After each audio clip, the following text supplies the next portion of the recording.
కీర్తన గ్రంథము 31వ కీర్తన 19వ వచనం ఇలాగ తెలియజేస్తూ ఉంది.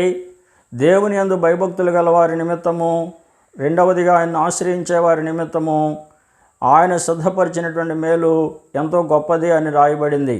దేవుడు మన కొరకు మేలును దాచి ఉంచాడు. దేవుడు మన కొరకు మేలును సిద్ధపరిచాడు.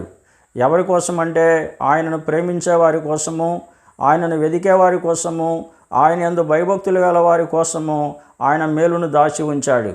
దేవుడు ఎందుకు మేలు చేస్తాడంటే మేలు చేయటం ఆయన స్వభావము. దేవుని వాక్యం చెప్తుంది ఆయన అందరికీ ఉపకారి అని.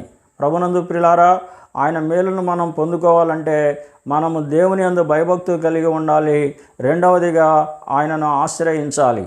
దేవుని వాక్యంలో మనం చూసినప్పుడు ఆయనను ఆశ్రయించే వారికి ఏ మేలు కొదువై ఉండదు. కాబట్టి దేవుని యందు భయభక్తులు కలిగి ఉండు. ఆయన ప్రతి విధమైనటువంటి మేలుతో నేను తృప్తిపరుస్తాడు. దేవుడు మిమ్మల్ని దీవించును గాక.